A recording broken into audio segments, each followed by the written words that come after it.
Hello दोस्तों, जियो गुरुजी classes में आपका स्वागत है। मैं रोहित शर्मा। सब्जेक्ट अपना ज्योग्राफी। देखिए, आज टॉपिक अपने पास में है प्राथमिक क्रिया, और प्राथमिक क्रिया में टॉपिक है पशुचारण। ये दूसरे नंबर का जो कि प्राथमिक क्रिया से संबंधित टॉपिक है। टॉपिक हम डालेंगे क्या? प्राथमिक क्रिया। और प्राथमिक क्रिया के अंदर जो टॉपिक होगा अपना, वो होगा पशुचारण। देखिए, पशुचारण पुराने समय में हम जाते हैं जब व्यक्ति आखेट पर निर्भर था, वो शिकार करता था, तब वह अपना भरण पोषण नहीं कर पा रहा था। तब मानव ने पशुपालन व्यवसाय को के बारे में सोचा उसने, और मानव ने जलवायु दिशाओं के आधार पर, भाई जैसी जलवायु वैसे पशुओं को पालना शुरू किया, मतलब चयन करना शुरू किया पशुओं को और पालतू बनाया और उनका व्यवसाय प्रारंभ किया। तो ठीक है, अब हमें इस क्वेश्चन को हम देखेंगे कि पशुचारण के अंदर जो शुरुआत करेंगे लिखने की, तो हम इसके अंदर कैसे शुरुआत करते हैं। देखिए, जब व्यक्ति, पहले तो हम टॉपिक डालेंगे पशुचारण, ठीक है। जब व्यक्ति आखेट से अपना भरण पोषण नहीं कर पाया तो वह पशुओं को पालना शुरू किया। मानव ने पशुओं को जलवायु दशाओं के आधार पर पालना शुरू किया। वह पशुओं से व्यापार भी प्रारंभ किया। मतलब देखो, पुराने समय में हम जाएं, आदिम मानव जो था वो पशुओं को मारता था और खाता था, ठीक है, मतलब आखेट करके उसका अपना जीवन यापन करता था। लेकिन हर दिन आखेट करना भी पॉसिबल नहीं है, या हमें वो शिकार मिल जाए ऐसा भी पॉसिबल नहीं है। तो उसने सोचा कि मैं पशुओं को चयन करूं। पशुओं का चयन किया उसने किस आधार पे? जलवायु के आधार पर। जैसे कि ठंडा मौसम पड़ता है तो ठंडे प्रदेश में पाए जाने वाले पशुओं को पाले। गर्म प्रदेश जैसे कि उष्ण कटिबंधीय क्षेत्र है, उसके अंदर जैसे कि भेड़ है, बकरी है, ऊंट है, ऐसे पशुओं को पाला। आर्कटिक या ध्रुवीय क्षेत्रों में हम जाते हैं तो वहां पर रेंडियर, या तिब्बत और अंडीज पर्वत की तरफ जाते हैं तो याक और लांबा, ऐसे पशुओं को उसने पालना शुरू किया। मतलब जलवायु आधार पर उसने बांटना शुरू किया और पालना शुरू किया। और क्यों किया? व्यापार के लिए और अपने भरण पोषण के लिए पशुओं को पाला। अब देखिए, इसमें नेक्स्ट टॉपिक आता है पशुचारण के प्रकार, ठीक है। अब पशुचारण को कितने भागों में बांटा है? दो भागों में इसको बांटा है। पहला है चलवासी पशुचारण और दूसरा है पशुधन पालन। ये दो भागों में पशुचारण को बांटा। सबसे पहले हम लेंगे चलवासी के बारे में। चलवासी पशुचारण। देखिए, चलवासी नाम से पता चल रहा है, चलवासी एक ऐसे वासी जो हमेशा पशुओं के साथ में चलते हो। इस चलवासी पशुचारण में होता क्या है? चलवासी पशुचारण के अंतर्गत मानव अपने पालतू पशुओं के साथ में आवश्यक जो सामग्री होती है, जैसे कि पानी है या चारागाह की उपलब्धता और गुणवत्ता के आधार पर या उसके अनुसार एक स्थान से दूसरे स्थान पर वो स्थानांतरित होते रहते हैं। और इनके पशु को चराने के कुछ निश्चित स्थान भी होते हैं, ठीक है ना। तो ये चलवासी पशुचारण कहलाता है। तो इसमें हम किस तरीके से इसको एग्जाम में लिखना है आपको, देखिए, चलवासी पशुचारण के अंतर्गत मानव अपने पालतू पशुओं को या पालतू पशुओं के साथ आवश्यक सामग्री, पानी व उपलब्धता आवश्यकता के अनुसार क्या करता है, एक स्थान से दूसरे स्थान पर अनुसार, या कह सकते हो गुणवत्ता के आधार पे भी डाल सकते हो, गुणवत्ता के आधार पर एक स्थान से दूसरे स्थान को स्थानांतरित होते रहते हैं। इन चलवासी पशुचारण का निश्चित स्थान होता है। ठीक है, मतलब एक तरीके से चलवासी पशुचारण जो होते हैं, मतलब व्यक्ति एक स्थान से दूसरे स्थान पे चलता रहता है और अपने पशुओं को चराता रहता है। वो अपनी आवश्यकता अनुसार जो सामग्री होती है, खाने पीने से संबंधित, पानी की व्यवस्था हो, उपलब्ध आवश्यकताओं के अनुसार या गुणवत्ताओं के आधार पर वो एक स्थान से दूसरे स्थान पर स्थानांतरित होते रहते हैं। इस कंडीशन को हम क्या कहते हैं, चलवासी पशुचारण कहते हैं। ठीक है ना, ये चलवासी पशुचारण की परिभाषा हो गई। ठीक है, अब देखिए चलवासी पशुचारण जो है मुख्य रूप से कहां पर मिलते हैं, प्रमुख क्षेत्र। ठीक है, देखिए जलवायु की दृष्टि से अगर हम इनको डिवाइड करें तो देखिए उष्ण कटिबंधीय जो क्षेत्र होते हैं, उष्ण कटिबंधीय जो गर्म क्षेत्र हैं, क्षेत्र, ठीक है ना, ये तो हो गया क्षेत्र, प्रमुख क्षेत्र हो गया उष्ण कटिबंध क्षेत्र।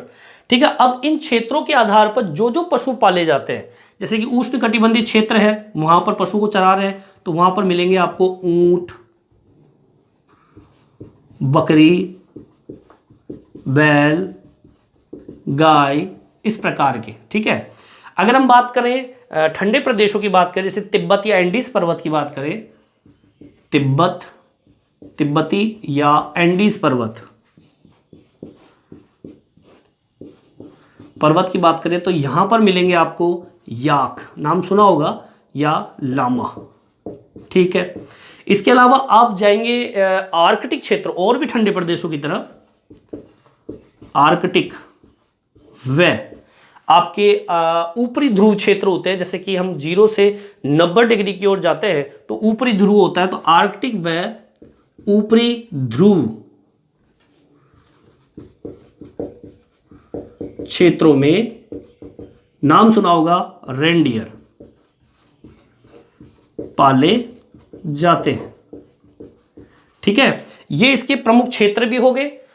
क्षेत्र मतलब उष्ण कटिबंधीय क्षेत्र, तिब्बत या एंडीज पर्वत क्षेत्र, आर्कटिक व ऊपरी ध्रुवीय क्षेत्र, और यहाँ पे जो पशु पाले जाते हैं वो ऊंट, बकरी, गाय, बैल, तिब्बत या एंडीज पर्वत में याक, लामा, आर्कटिक व ऊपरी ध्रुव क्षेत्रों के अंदर रेनडियर, जो कुत्ते होते हैं जिनसे वो स्लेज गाड़ी चलाते हैं बर्फ के अंदर, इस प्रकार की जो जंतु है वो वहाँ पे पाए जाते हैं। अब मैं बात करूं मुख्य रूप से चलवासी पशुचारण के प्रमुख क्षेत्र, इनको 3 भागों में इनको बांटा गया है। देखिए अगला टॉपिक देखते हैं, इसको उतारना चाहे तो उतार सकते हैं आप लोग। देखिए आगे, ये तो प्रमुख क्षेत्र है, और भी जो महत्वपूर्ण जो पशुचारण जो क्षेत्र होते हैं उनकी बात करते हैं अपन। इसको साफ कर देते हैं अपन।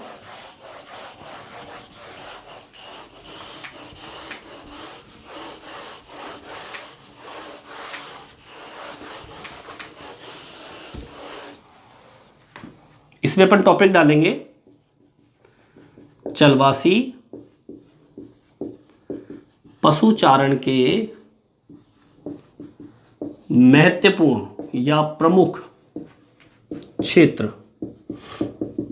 देखिए कहां पर इन पशुओं को चराया जाता है। देखिए सबसे पहले नंबर पे आता है आपका उत्तरी अफ्रीका के अटलांटिक जो तट है, वहां से अरब प्रायद्वीप की ओर हम बढ़ते हैं, उधर से होते हुए मंगोलिया एवं मध्य जो चीन है वहां तक इसका क्षेत्र फैला हुआ है। इसको मैं डाल देता हूं उत्तरी अफ्रीका। ठीक है, उत्तरी अफ्रीका से चलते हैं कि अटलांटिक, ठीक है। उत्तरी अफ्रीका का भाग है अटलांटिक तट से अरब प्रायद्वीप, ठीक है, अरब प्रायद्वीप वाला भाग, इससे होते हुए होता हुआ मंगोलिया, मंगोलिया, ठीक है ना। अब मंगोलिया से होते हुए किधर आपका एवं मध्य चीन, मध्य चीन तक मान लीजिए, ये इसका प्रमुख क्षेत्र हो गया जहां पे आपका चलवासी घूम घूम के लोग अपने पशुओं को चराते हैं। दूसरे नंबर का जो प्रमुख क्षेत्र वो है यूरोप और एशिया के टुंड्रा प्रदेश, यूरोप व एशिया के टुंड्रा प्रदेश, ठीक है, ये उस दूसरा प्रदेश हो गया, दूसरा क्षेत्र हो गया। तीसरे नंबर पे आता है आपका दक्षिणी गोलार्ध, ठीक है ना। दक्षिणी गोलार्ध मतलब जो ग्लोब होता है, इस ग्लोब में नीचे वाला जो पार्ट होता है वो दक्षिणी गोलार्ध का होता है। तो दक्षिणी गोलार्ध का जो पार्ट है उसमें दक्षिण पश्चिम अफ्रीका, दक्षिणी गोलार्ध के दक्षिण पश्चिम भाग या दक्षिण पश्चिमी अफ्रीका व आपका टुंड्रा प्रदेश, ठीक है ना, सॉरी मेडागास्कर, मेडागास्कर द्वीप, मेडागास्कर प्रदेश या द्वीप, ठीक है ना। तो ये आपके तीन जो क्षेत्र है, उत्तरी अफ्रीका के अटलांटिक तट से अरब प्रायद्वीप होता हुआ मंगोलिया और मध्य चीन, यूरोप एशिया के टुंड्रा प्रदेश और दक्षिणी गोलार्ध के दक्षिण पश्चिम भाग मतलब अफ्रीका व मेडागास्कर जो क्षेत्र है यहाँ या द्वीप है, यहां तक आपका ये भाग पाया जाता है, जो कि चलवासी पशुचारण का प्रमुख क्षेत्र माना जाता है, ठीक है। इसी के अंदर एक छोटा क्वेश्चन और आता है, वो है ऋतु प्रवास। देखिए प्रवास किसे कहते हैं, सब जानते ही हैं। प्रवास जब व्यक्ति एक स्थान से दूसरे स्थान पे जाता है उसे हम प्रवास कहते हैं। अब ऋतु प्रवास लग गया, मतलब ऋतु के आधार पे होने वाला प्रवास। ये एग्जाम में आता भी है क्वेश्चन, ऋतु प्रवास किसे कहते हैं। तो आपको इसमें क्या डालना है कि गर्मी का मौसम होता है, गर्मी के मौसम में तो व्यक्ति जब पशुओं को चराने जाता है वो मैदानी भागों से कहाँ जाता है, पर्वतीय क्षेत्रों के चरागाह में। और जब सर्दी आती है तो पर्वतीय जो भाग है वहां से लोग आते हैं मैदानी भागों में पशुओं को चराने के लिए। तो हम इसमें डालेंगे गर्मियों में मानव अपने पशुओं को चराने कहां से कहां तक जाता है, मैदान से पर्वतीय क्षेत्र की ओर, मैदानी भागों से पर्वतीय क्षेत्रों की ओर। और जैसे सर्दी पड़ती है, सर्दियों में पर्वतीय क्षेत्रों से मैदानी भागों में पशु चारण का कार्य किया जाता है, ठीक है। ये ऋतु प्रवास की परिभाषा होगी। मतलब गर्मी का मौसम होता है तो मानव पशुओं को कहां ले जाता है चराने के लिए, मैदानी भागों से पर्वत की ओर, ऊपर की ओर जाते हैं। और सर्दी का मौसम जब आता है तो पर्वतीय क्षेत्र से मैदानी भागों में चराने के लिए आते हैं, ठीक है। ये आपके चलवासी पशुचारण से संबंधित मैंने आपको बताया। अब देखिए चलवासी पशुचारण जो है वो धीरे धीरे लुप्त होने के कगार पर है। तो आप टॉपिक डाल सकते हैं इसमें, चलवासी पशुचारण के घटने के कारण। ये भी एग्जाम में आने लायक क्वेश्चन है, एग्जाम में आया हुआ क्वेश्चन है। आगे देखते हैं अपन इसके अंदर चलवासी पशुचारण के अंतर्गत देखेंगे।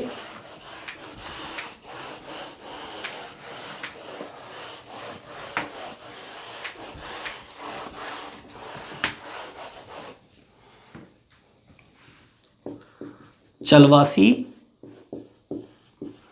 पशुचारण के लुप्त होने के कारण।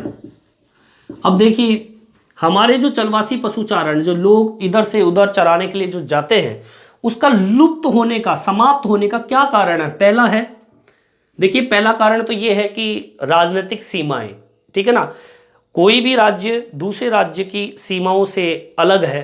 अब व्यक्ति मान लीजिए कोई राजस्थानी व्यक्ति है और वो हरियाणा में जाता है चराने के लिए, तो वहाँ के लोग क्या करेंगे, उसका विरोध करेंगे। तो राजनीतिक सीमाएं जो होती है, राजनीतिक सीमा का अधिरूपण, मतलब इन राजनीतिक सीमाओं के कारण व्यक्ति का चलवासी पशुचारण का लुप्त होने का कारण माना जाता है। इसके अलावा नई बस्तियां, देखिए जैसे जैसे नई बस्तियां बनती जा रही है, भाई निर्माण कार्य होगा तो जमीन जो पशुचारण के लिए होता है वो क्या हो गया, समाप्त हो गया। जब चरने के लिए जगह ही नहीं है, छोटी छोटी जो वनस्पतियां जो उगती है वो होगी नहीं, क्यों, आप लोगों ने नई नई बस्तियों का निर्माण कर दिया। इस वजह से भी आपकी चलवासी पशुचारण अब समाप्ति की ओर है। आप देख लीजिए पहले के ज़माने के अंदर या थोड़ा सा पहले, अगर 10 साल पहले अपन जाते हैं तो आसपास कई बकरियां, ऊंट, भेड़ बकरियां चराने के लिए आते थे और आप लोगों ने देखा भी होगा। लेकिन क्या अब प्रेजेंट में आप इन लोगों को देख पाते हैं? नहीं देख पाते। क्यों? क्योंकि जहाँ पे वो लोग चराने के लिए आते थे वहाँ पर अब बड़ी बड़ी बिल्डिंग्स, मॉल या स्कूल, ऐसी कई व्यवस्थाएं अब हो चुकी है और ऐसे चलवासी पशुचारण के लिए वो लुप्त होने का कारण बन गया। तो इस तरीके से मैंने आपको आपका प्राथमिक क्रिया के अंदर पशुचारण में चलवासी पशुचारण के बारे में मैंने आपको बताया। ठीक, दूसरा बिंदु अपना आता है वाणिज्य पशुधन पालन। देखिए इसको हम साफ कर देते हैं और नेक्स्ट टॉपिक डालते हैं अपन वाणिज्य पशुधन पालन। ये आपके पशुचारण का दूसरा बिंदु है। पशुचारण का सेकंड बिंदु जो आता है वो है वाणिज्य पशुधन पालन। देखिए जो अपना अगला बिंदु है वो वाणिज्य पशुधन पालन है। और ये वाणिज्य पशुधन जो पालन होता है ये एक तरीके से पशुओं का पालन किया जाता है व्यापार के लिए। वाणिज्य मतलब व्यापार के लिए किया जाता है। अब देखिए व्यापारिक जो पशुधन पालन होता है उसमें कुछ नियम होते हैं या कह दीजिए उनको रखने की कुछ व्यवस्थाएं होती है। वाणिज्य पशुधन जो पालन होता है उसमें एक तो अधिक पूंजी और पूंजी की आवश्यकता होती है, बहुत पैसा लगता है उसमें। इसमें जो वाणिज्य पशुधन पालन होता है उसमें एक स्थायी फार्म हाउस होता है जहाँ पे पशुओं को रखा जाता है। ये फार्म हाउस जो होते हैं ये विशाल क्षेत्र में फैले होते हैं और संपूर्ण क्षेत्र को छोटे छोटे भागों में क्या कर दिया जाता है, विभाजित कर दिया जाता है, बांट दिया जाता है। चराने के लिए या चराई को नियंत्रित करने के लिए जहाँ पे पशुओं को चराया जाता है उसके अंदर खेतों को डिवाइड कर दिया जाता है, उसमें बाड़ लगा देते हैं। जब उसमें चराई की जाती है और किसी क्षेत्र की चराई अगर खत्म हो जाती है तो उसको बाड़ को हटाकर उन पशुओं को दूसरे बाड़े में चराया जाता है। ठीक है। और इसके अलावा वाणिज्य पशुधन जो पालन जो क्षेत्र होता है उसमें पशुओं की जो संख्या होती है वो चरागाह की वहन क्षमता पर होती है। मतलब जितना चरागाह होता है उतने ही पशुओं को पाला जाता है। इसके अलावा पशुओं को जो पालने की स्थिति होती है वो एक जैसी होती है, मतलब एक ही तरह के पशुओं को उसमें पाला जाता है। जैसे कि भेड़ है, बकरी है, गाय है, बैल है, घोड़े हैं, ऐसे पशुओं को इसमें पाला जाता है। पशुओं से जो भी प्राप्त होता है जैसे कि मांस, खाल, ऊन, इन सभी चीज़ों को वैज्ञानिक पद्धति के आधार पर एक डिब्बे में डालकर विदेशी या विश्व बाजार में बेचा जाता है। इसके अलावा वाणिज्य पशुधन जो क्षेत्र होते हैं उसमें वैज्ञानिक ढंग से व्यवस्थित तरीके से इनको रखा जाता है और इसमें इनके पशुओं के प्रजनन है, उनकी बीमारियों के सुधार के लिए व्यवस्था की जाती है, स्वास्थ्य संबंधित पे ध्यान भी दिया जाता है। ठीक है ना। ऐसे जो वाणिज्य पशुधन पालन वाले जो क्षेत्र है, मुख्य रूप से जो देश है, जैसे कि आपने नाम सुना होगा न्यूजीलैंड का, ऑस्ट्रेलिया, अर्जेंटीना, वो क्या बोलते हैं, यूरुग्वे, संयुक्त राज्य अमेरिका, ये कुछ ऐसे देश है जहां पर वाणिज्य पशुधन पालन का कार्य बड़े स्तर पर किया जाता है। तो टॉपिक अपना क्या है, वाणिज्य पशुधन पालन। और वाणिज्य पशुधन पालन के अंतर्गत हम इसका वर्णन करेंगे। सबसे पहले जो होगा वो क्या होगा, वाणिज्य पशुधन पालन में वाणिज्य पशुधन पालन में अधिक पूंजी की आवश्यकता होती है। ठीक है, पहली तो अधिक पूंजी। दूसरा, वाणिज्य पशुधन पालन में एक स्थायी फार्म होता है जहां पे पशुओं को रखा जाता है। ठीक है, स्थायी फार्म की आवश्यकता होती है। तीसरे नंबर पे वाणिज्य पशुधन पालन में स्थायी चारागाह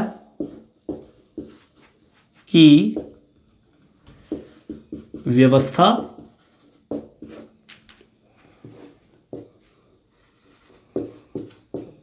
खेतों की चराई क्षेत्रों को कई भागों में बांट दिया जाता है।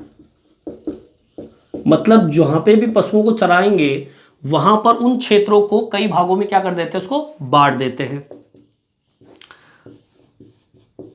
चराई भाग को बाड़ द्वारा नियंत्रित करते हैं। जब एक क्षेत्र की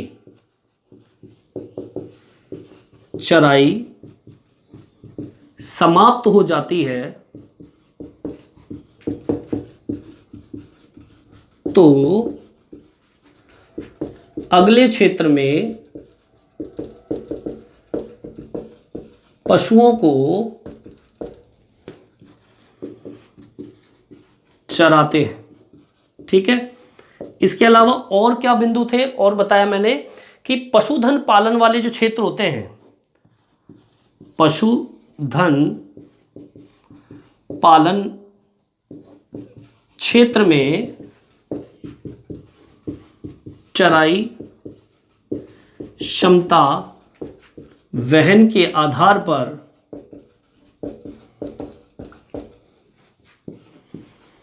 पशु की संख्या रखी जाती है। मतलब जितनी जितनी चराई क्षमता होती है, भाई जितने पशुओं को हम चरा सकते हैं उस क्षमता के आधार पर पशुओं की संख्या होती है। ठीक है, इसके अलावा आपके पशुओं के अंदर एक ही तरह के पशु पाले जाते हैं। ठीक है ना, पशुधन पालन में एक ही तरह के पशु पाले जाते हैं, जैसे भेड़, बकरी, ऊंट आदि या घोड़े आगे भाषण में। इसके अलावा और क्या होता है वाणिज्य पशुधन पालन के अंदर, मैं साफ कर रहा हूं, इसको देख लीजिए। इसको उतारना चाहे तो उतार सकते हो आप लोग, पॉइंटों में मैंने आपको लिखवाया है इसको। आपको पॉइंटों के अंदर ये टॉपिक किताब में नहीं मिलेगा, मैंने इसको टुकड़े करके और पॉइंटों में इस तरीके से वर्णन करके बताया। 6 बिंदु मैंने लिखवा दिए, 7वां बिंदु देखते हैं अपन और क्या क्या होता है पशु जो धन पालन वाला क्षेत्र होता है उसके अंदर।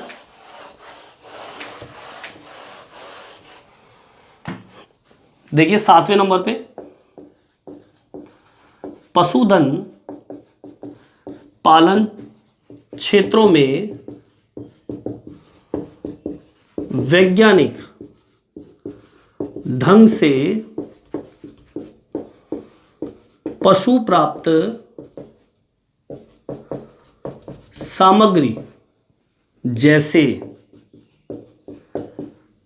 दूध, ऊन, मांस, ठीक है ना, दूध है, ऊन है, मांस है, ठीक है ना, डिब्बों में बंद कर विश्व बाजार में भेजते हैं।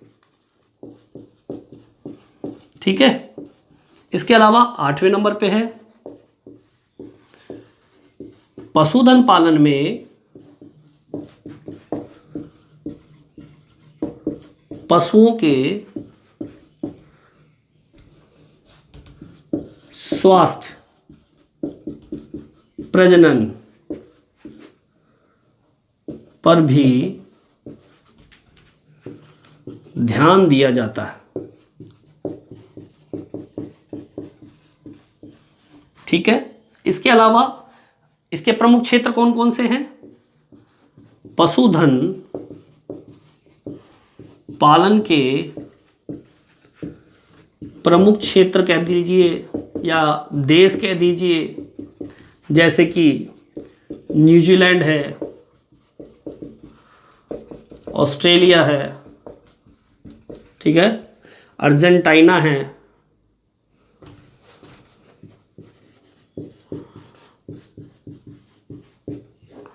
संयुक्त राज्य अमेरिका है,